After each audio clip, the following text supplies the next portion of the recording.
Bem, amigos do curso intensivo pela Procuradoria-Geral do Distrito Federal, futuros procuradores do DF, sejam bem-vindos ao curso. Para nós é uma honra ter você aqui neste momento tão importante, tão diferente para todos nós.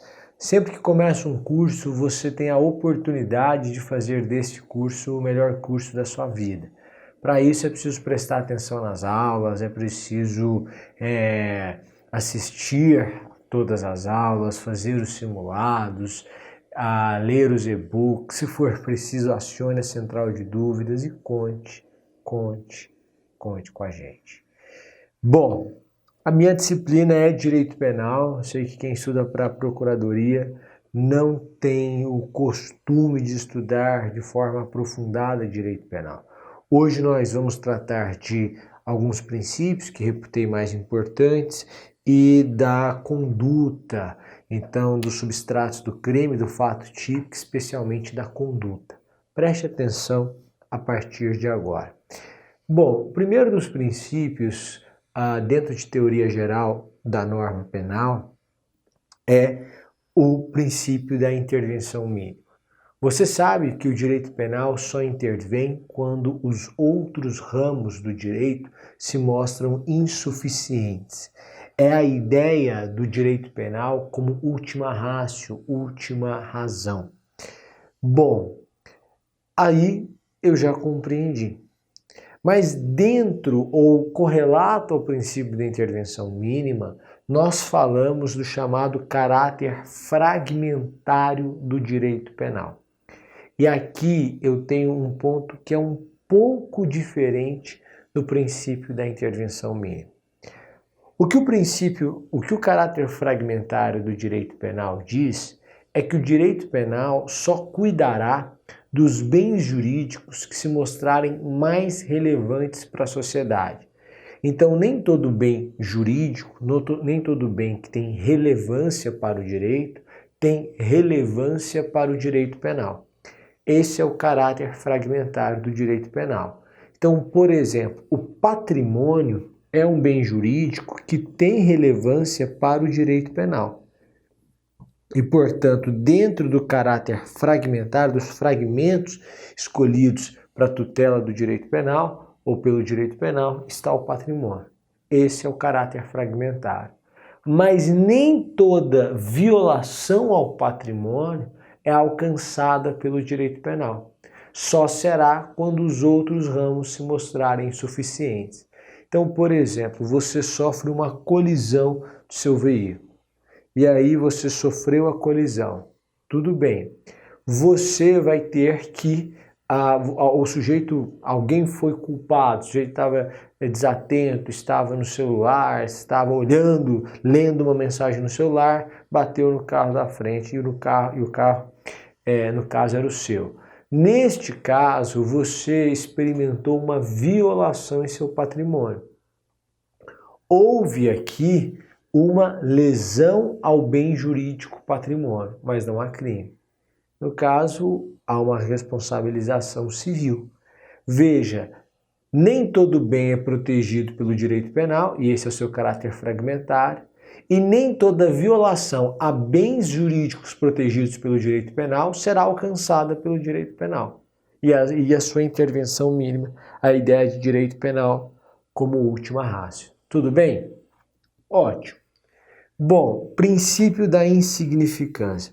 O princípio da insignificância faz com que nós tenhamos dentro da dogmática penal ou dentro da norma penal a considerações de política criminal. O professor Miguel Reale Júnior destaca isso. Por quê? Porque, veja só, você sabe, crime é fato típico, ilícito e culpável. E o fato típico isso para a teoria tripartite, que é a que prevalece. E o fato típico é composto por conduta, resultado, nexo causal que liga essa conduta ao resultado e a chamada tipicidade. Tipicidade basicamente é o quê? Eu digo que o fato é típico porque este fato se amolda ao que está descrito em uma norma penal incriminadora. Portanto, a tipicidade, classicamente, seria a subsunção do fato à norma. Só que hoje nós dizemos que essa é apenas a tipicidade formal. Para além dessa tipicidade formal, é preciso que exista uma tipicidade material. É preciso que haja a efetiva lesão ao bem jurídico tutelado para que eu considere que há tipicidade. E, portanto, eu começo a fazer considerações de política criminal. Por exemplo, ele subtraiu uma tampa de caneta e subtraiu coisa alheia móvel para si. Mas não é essa a conduta que nós queremos punir.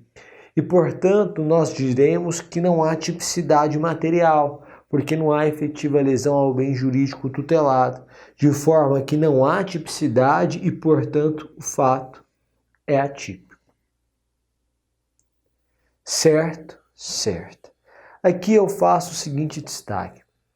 O professor Eugênio Raul Zaffaroni defende que a tipicidade deve ser composta por tipicidade formal e tipicidade conglobante. E a tipicidade conglobante englobaria a tipicidade material, efetiva lesão ao bem jurídico tutelado, e a chamada antinormatividade. Para o professor, não basta que o sujeito pratique uma conduta descrita em uma norma penal incriminadora e que essa conduta ofenda um bem jurídico, mas é preciso também que essa conduta seja antinormativa. Para ele, o ordenamento precisa guardar coerência, de maneira que eu não posso, ordenamento, determinar que um sujeito pratique uma conduta ou fomentar a prática de uma conduta por um indivíduo e, ao mesmo tempo, afirmar que essa conduta é um fato típico, mas que o sujeito não pratica o crime porque está presente uma excludente de ilicitude, como o estrito cumprimento de um dever legal ou o exercício regular de um direito quando fomentado, estimulado pelo Estado. Veja você a seguinte situação. O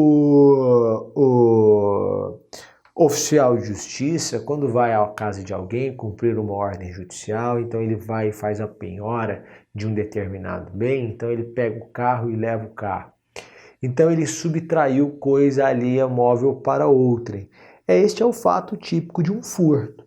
Mas ele não pratica crime porque age acobertado pela excludente de ilicitude do estrito cumprimento de um dever legal. Mas para o professor Eugênio Raul Zaffaroni, essa conduta é atípica. Entendeu? Entendi. De maneira que porque não há antinormatividade. Qual é a consequência da adoção da teoria da tipicidade conglobante? É que excludentes de ilicitude do estrito cumprimento do dever legal e do exercício regular de um direito quando fomentado, quando estimulado pelo Estado, migram de excludentes de ilicitude para excludentes da própria tipicidade.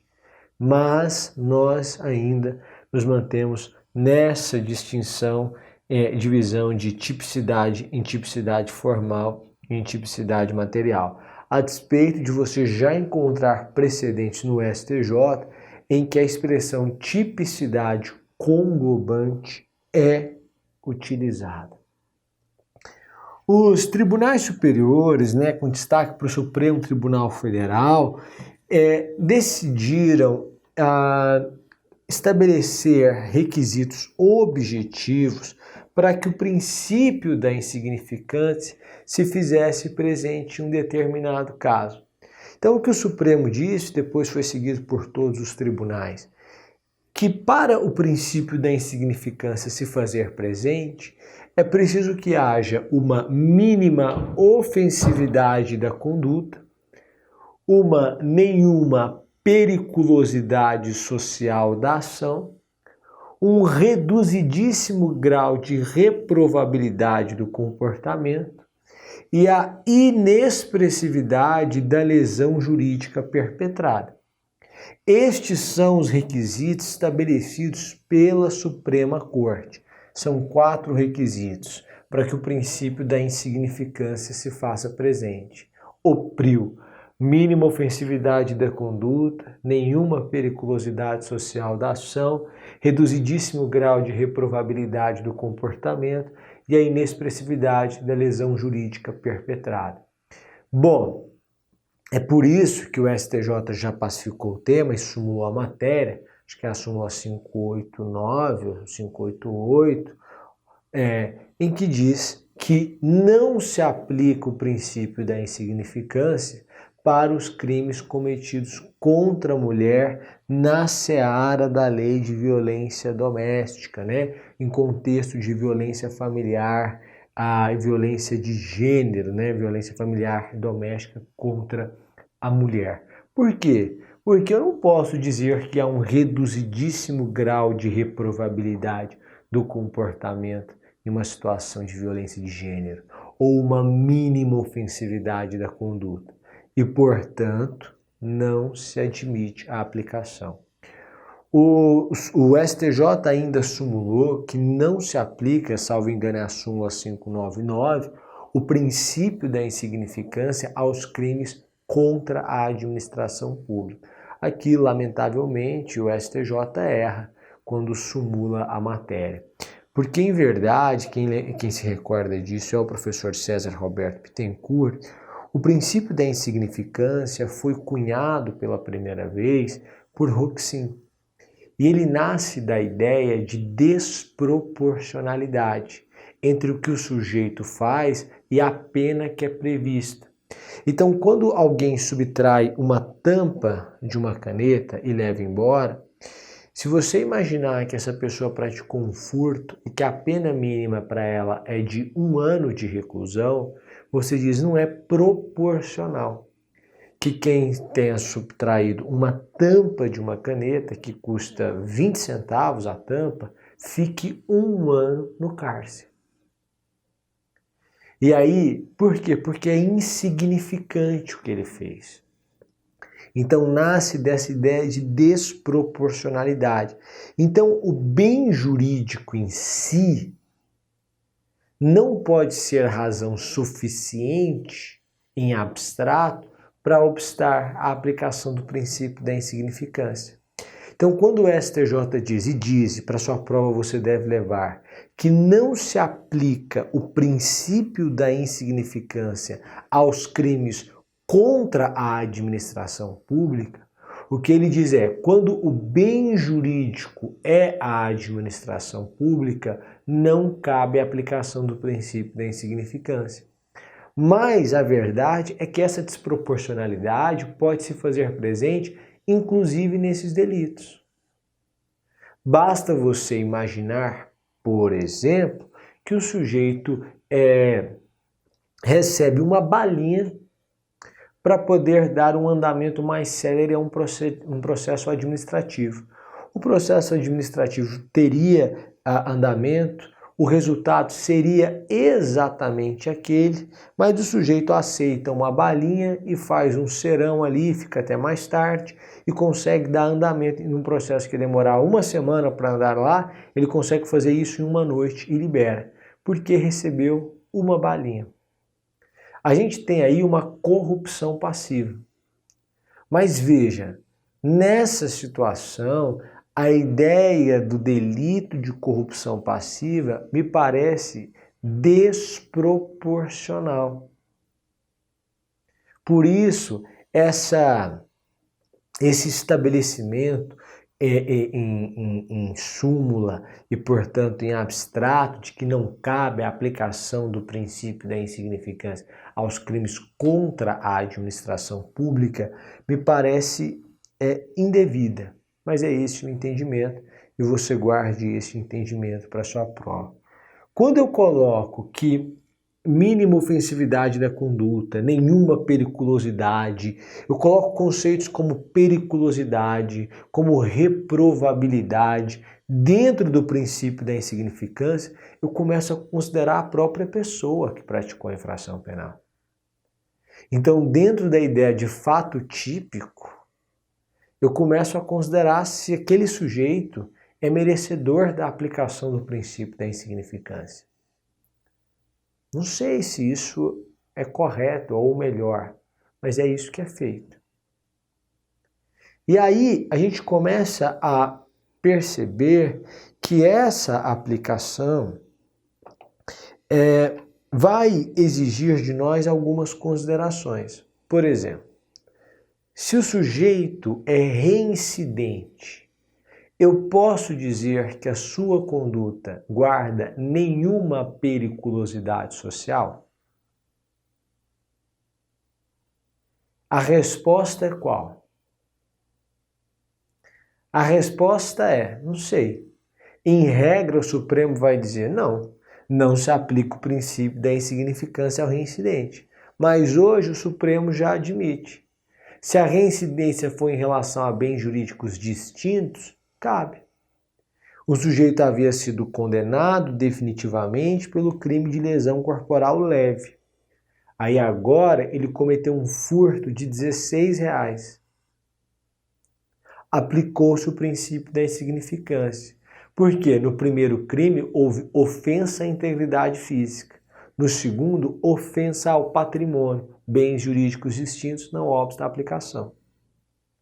Em regra, não se aplica o princípio da insignificância aos crimes de furto qualificados, pelo rompimento de obstáculo, pelo concurso de pessoas, pela escalada, pelo abuso de confiança.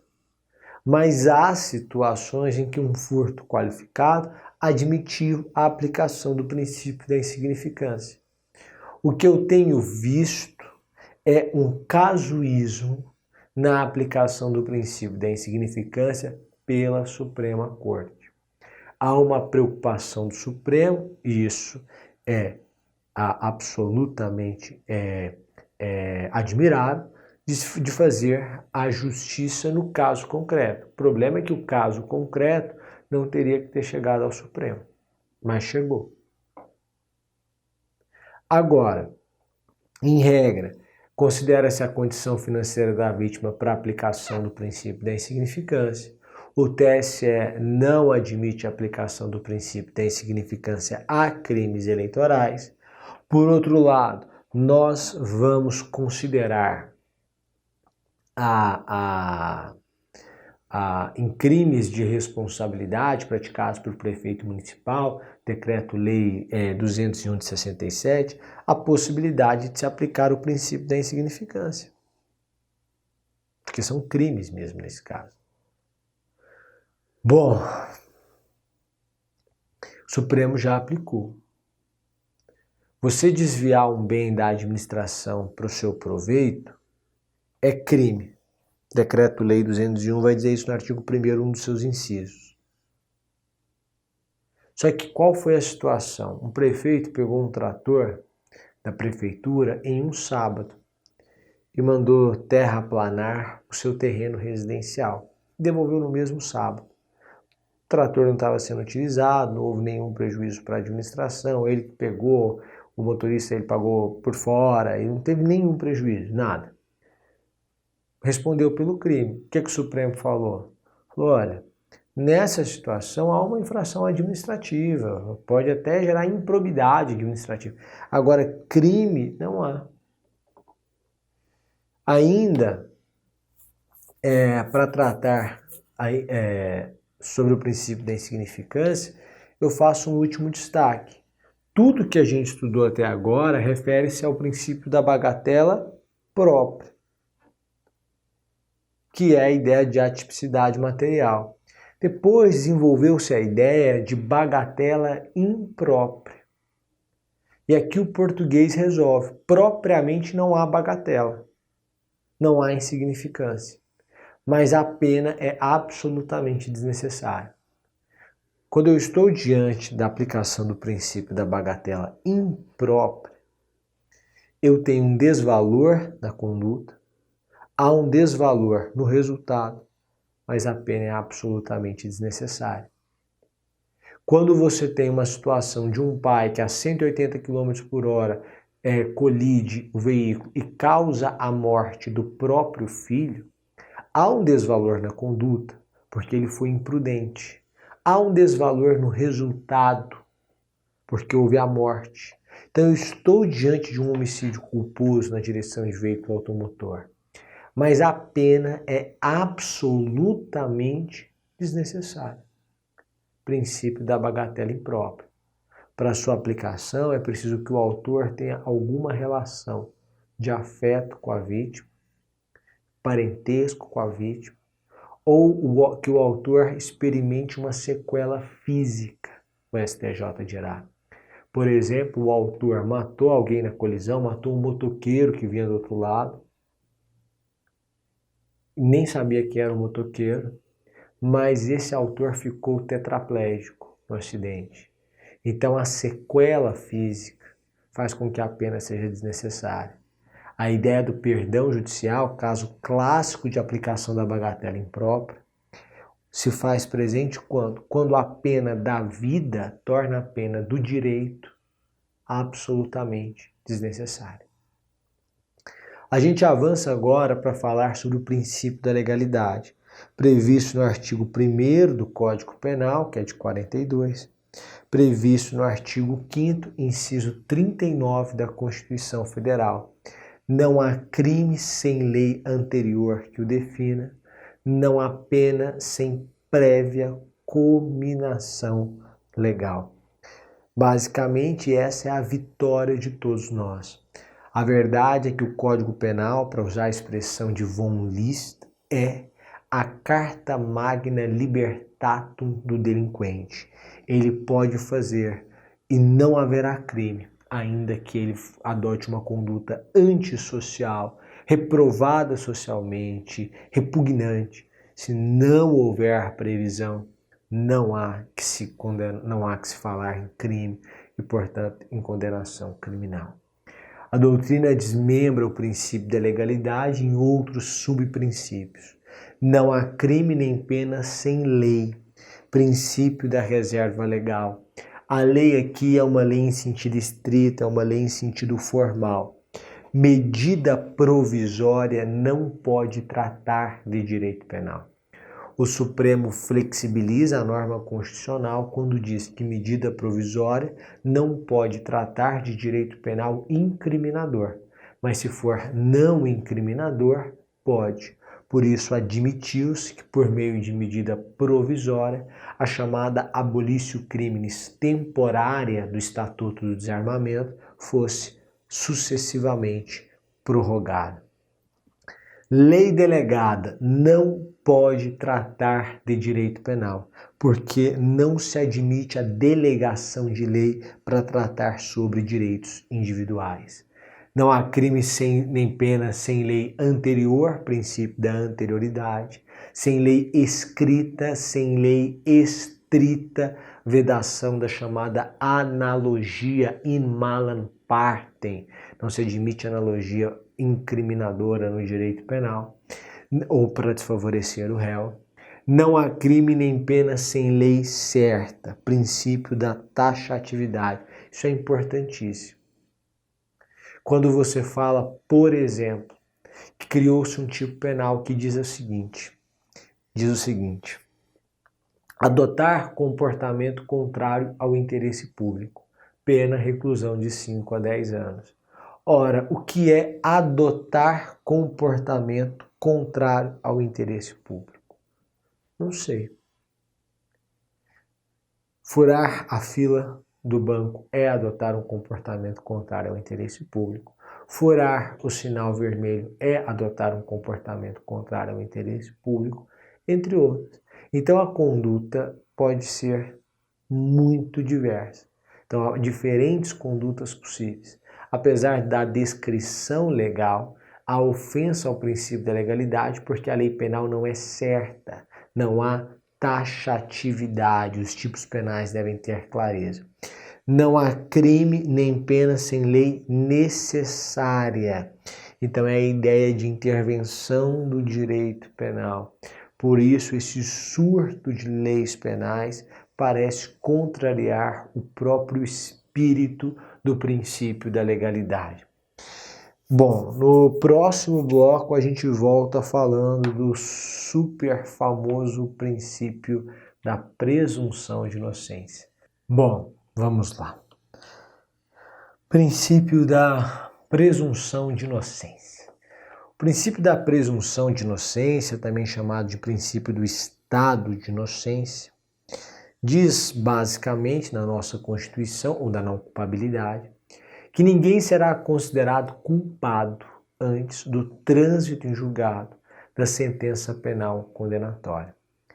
Isso significa que o sujeito é presumivelmente inocente. E, portanto, enquanto não houver o trânsito em julgado da sua condenação, ele não pode começar a cumprir pena.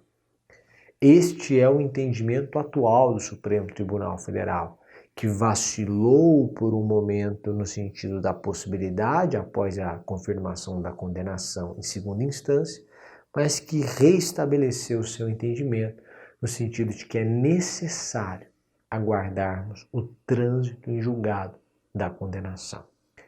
Ainda daí eu extraio que o ônus da prova cabe ao Ministério Público.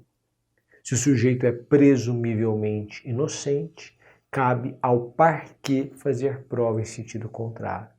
E ainda, se ao final do processo restar dúvida no magistrado sobre a autoria daquela infração penal, sobre a existência do crime, sobre a participação daquele indivíduo, deve o juiz absolvê-lo, já que ele é presumivelmente inocente, indúbio pro réu. Bom, princípio da vedação do bis in idem. Ninguém será processado nem condenado duas vezes pelo mesmo fato. O princípio da vedação do bis in idem não tem expressa previsão na nossa Constituição, mas é adotado expressamente pelo Estatuto de Roma e também é adotado, evidentemente, por nossos tribunais, inclusive porque há previsão no Estatuto de Roma e não poderia ser diferente. Como todo princípio, não é absoluto, e não sendo absoluto, comporta ponderação e exceção. O artigo 8º do Código Penal, quando trata de extraterritorialidade da lei penal, diz que a pena cumprida no estrangeiro atenua a pena a ser cumprida no Brasil, quando diversas, ou nela é computada, quando de idêntica natureza, para o sujeito cumprir pena aqui por aquele fato. O que significa que este sujeito, no caso de extraterritorialidade da lei penal, e necessariamente nesse caso incondicionada, foi processado e condenado duas vezes pelo mesmo fato. É uma exceção. Mas veja, esse princípio é adotado por nós.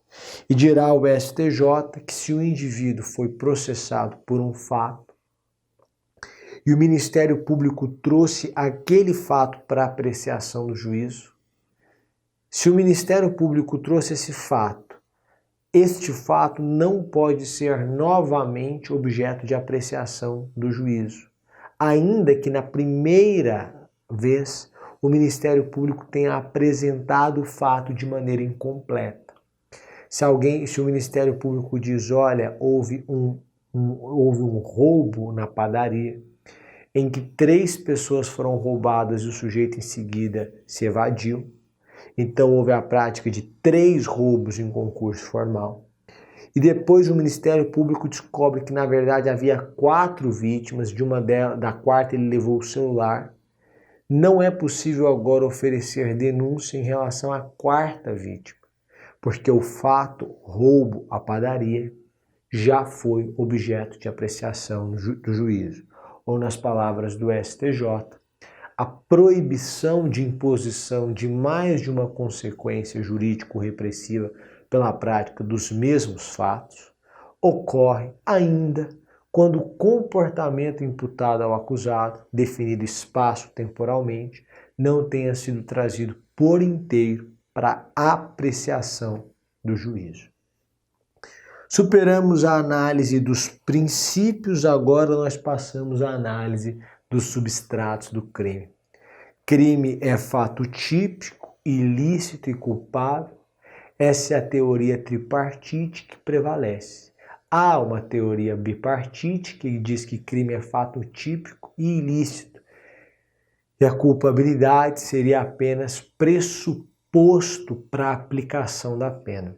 Dificilmente acatada, porque na verdade nós precisaremos da culpabilidade para considerar que houve a prática de um crime. Você verá. Ainda há a teoria quadripartite, que diz que crime é fato típico, ilícito, culpável e punível. Mas saiba que nós adotamos a teoria tripartite.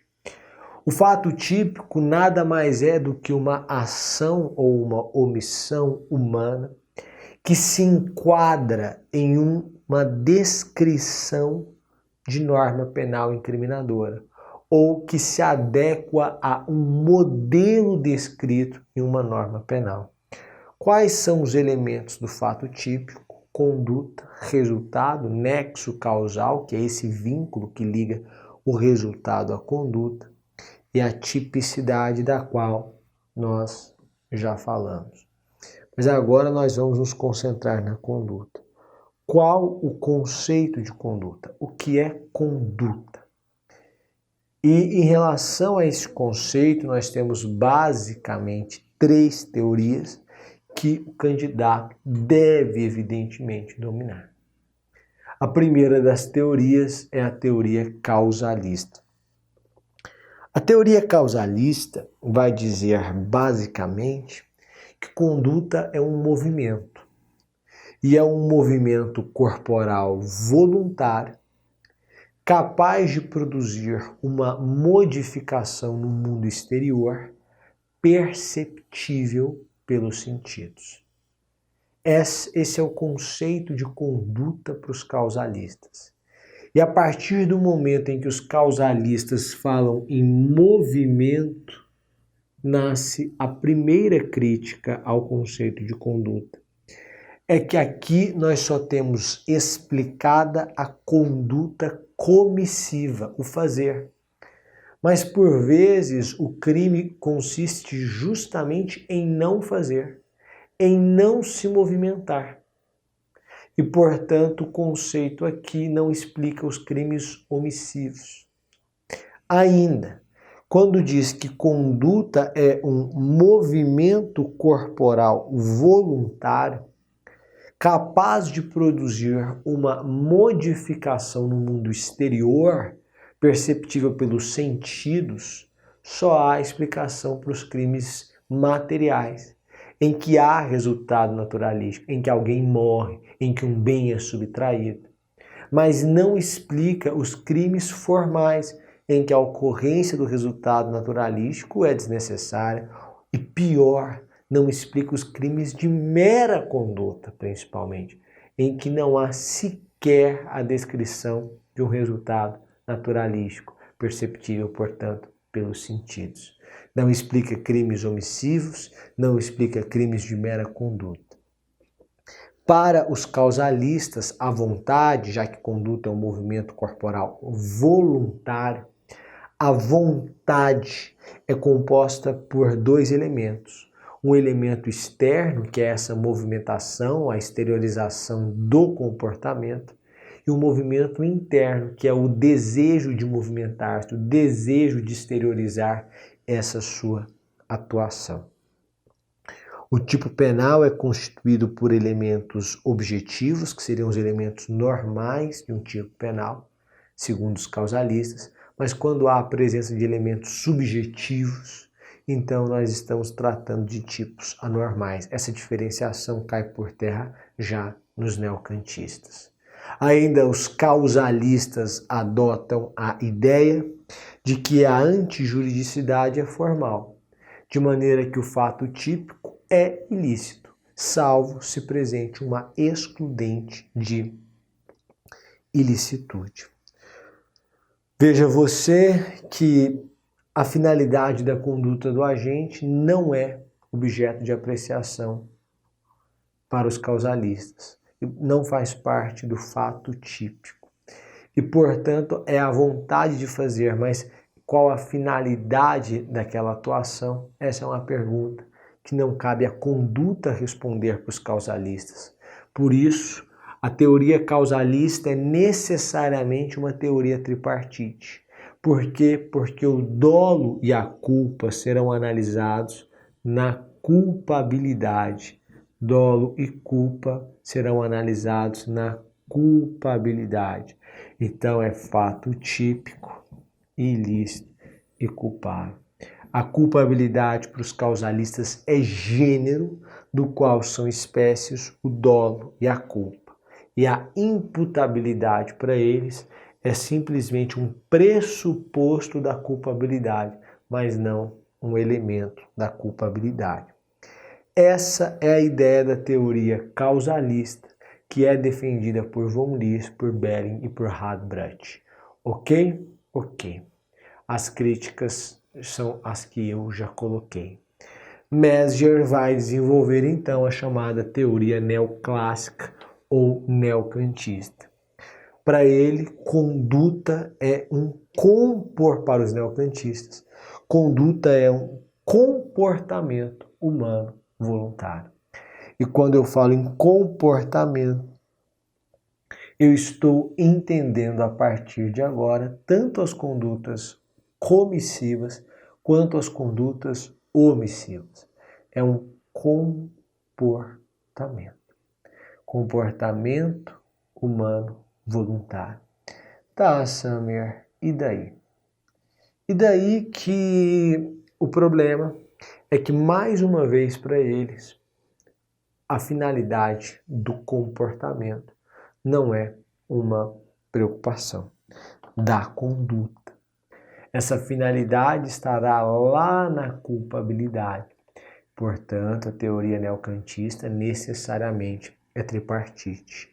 Para eles, a culpabilidade, aqui nós adotamos a teoria psicológico-normativa, é composta por elementos psicológicos, como dolo e culpa, mas também é composta por elementos normativos, como a imputabilidade e a exigibilidade de conduta diversa. E veja você que mesmo o dolo aqui é recheado de um conteúdo normativo, porque o dolo aqui vem carregado de um elemento cognitivo, volitivo e normativo, porque o sujeito tem que saber que a sua conduta é ilícita. Dolo com consciência atual da ilicitude, chamado de dolo normativo. Então aqui fica o dolo normativo ou a culpa. Bom, essa é a ideia de culpabilidade. Eles ainda colocam como a antijuridicidade ou a ilicitude, crime é fato típico, ilícito culpável, a ilicitude com caráter material, de forma que, se não houver lesão ao bem jurídico tutelado, não há que se falar em ilicitude. O fato é lícito, essa é a ideia da ilicitude material. Bom, críticas, toda conduta tem finalidade. Toda conduta tem finalidade. Que já não há mais distinção entre tipos normais e anormais, não. Bom, acho que eu já falei. E aí, o que acontece? Welzel vai chegar e vai dizer o seguinte: olha, A verdade é que toda conduta tem finalidade. Porque imagine a seguinte situação. João desfere uma facada no braço de José. Então eu pergunto, João, e aí em seguida a polícia chega, ele vai embora, foge, ponto. Pergunto, João praticou uma lesão corporal consumada e quando a polícia chegou ele já tinha alcançado o seu intento, que era lesionar, tanto é que a lesão foi no braço, ou João praticou uma tentativa de homicídio. Ele deu a facada no braço, mas ele queria dar a facada no peito, errou a mira e a polícia chegou e ele não pôde continuar o seu intento criminoso. Bom, depende da sua finalidade. Então, a definição do fato típico, homicídio tentado ou lesão corporal consumada, depende da finalidade do agente. Logo, não há conduta desprovida de finalidade. E, portanto, para Weltz, a teoria finalista, a conduta é um comportamento humano voluntário, psiquicamente dirigido a um fim. Essa que é a ideia de Weltz. Logo, o dolo e a culpa, elementos psicológicos da culpabilidade, vão migrar da culpabilidade para o fato típico, mas vão migrar apenas como elementos de vontade, como finalidade, constituído o dolo por um elemento volitivo e um elemento cognitivo, ou seja, ele sabe o que faz, elemento cognitivo, e faz porque quer, elemento volitivo. Mas o dolo que migra da culpabilidade para o fato típico não é, e essa é a ideia, é carregado ou constituído por uma consciência da ilicitude do seu comportamento. O sujeito sabe o que faz e faz porque quer, mas não necessariamente sabe que o que faz porque quer é um fato proibido pelo direito. Então ele faz o que quer, ele sabe o que faz e faz o que quer, mas ele não sabe que aquilo que ele está fazendo é reprovado pelo direito. O sujeito que se deita com a namorada, ele tem 18 anos, ela tem 13 anos, 11 meses e 20 dias, ela é 4 anos e alguns dias mais nova do que ele, tem relação sexual, ele sabe o que está fazendo, faz porque quer, mas não sabe que isso é considerado estupro de vulnerável, crime hediondo. Então, ele há dolo, mas falta talvez essa consciência da ilicitude. E, portanto, essa parte normativa do dolo fica na culpabilidade e o dolo que migra para o fato típico é um dolo natural. Então, a conduta sempre é dolosa ou culposa, já que a conduta é um comportamento humano psiquicamente dirigido a um fim.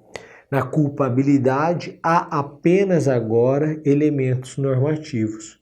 Há a imputabilidade, a exigibilidade de conduta diversa, e agora não é preciso que o sujeito tenha consciência atual da ilicitude, basta que ele tenha uma potencial consciência da ilicitude do seu comportamento.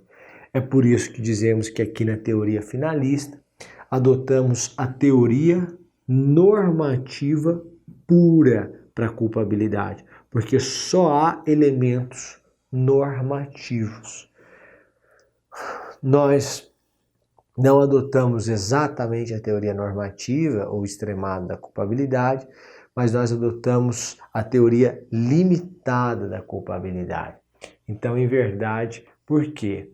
Porque para nós a discriminante putativa por erro de tipo é uma espécie de erro de tipo e não de erro de proibição, como defende a teoria normativa pura. Mas esse é um outro ponto que não é o objeto de estudo dessa aula, e não se preocupe, né? Discriminante putativa por erro de tipo se faz presente quando o sujeito imagina por um erro quanto às circunstâncias fáticas que se encontra cobertado por uma excludente de ilicitude que na verdade não existe. Alguém vai sacar o celular de dentro do paletó, você acha que aquela pessoa vai pegar uma faca, esse é o desafeto, você então se antecipa e joga uma pedra naquela pessoa para sair correndo. Se a pedra acerta aquela pessoa, você sai correndo e vai embora. Essa pessoa é ferida e é só pegar o celular.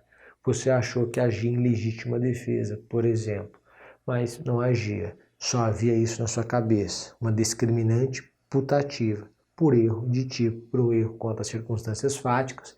Para nós isso é um erro de tipo, para a teoria normativa pura, extremada, seria uma espécie de erro de proibição. Mas é só isso, não precisa descer detalhes aqui.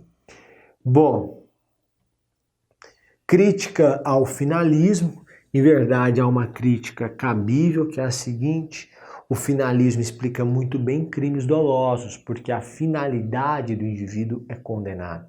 Mas não explica bem crimes culposos, porque nos crimes culposos a finalidade do agente é lícita. É lícita. Ele quer fazer o bem, o resultado que ele alcança é involuntário. Na verdade, a reprovabilidade sobre o crime culposo não recai sobre o fim do agente, mas sobre os meios que ele elegeu para alcançar aquele fim. Ele foi imprudente, negligente ou imperito. Bom, ainda para destacar, o nosso Código Penal adota a teoria finalista de Weltzell, mas o Código Penal Militar adota a teoria causalista de von List. E você percebe isso lendo o artigo 33 do nosso Código Penal. Ok? Para concluir sobre a discriminante putativa por erro de tipo, porque vi que teremos tempo para tanto, para a teoria normativa pura é uma espécie de erro de proibição, porque o Código Penal diz que quando há um erro, o sujeito incide um erro em relação às circunstâncias fáticas e esse erro é um erro invencível, quer dizer, realmente qualquer pessoa incidiria naquele erro e acharia que iria achar que estaria agindo em legítima defesa, esse sujeito está isento de pena, diz o Código Penal. Agora, se o erro é vencível, o sujeito responde por crime culposo, se houver previsão de crime culposo. Ah, mas ele matou porque queria, achando que estava em legítima defesa. Verdade. Mas por uma questão de política criminal, nós consideramos que o crime é um crime culposo.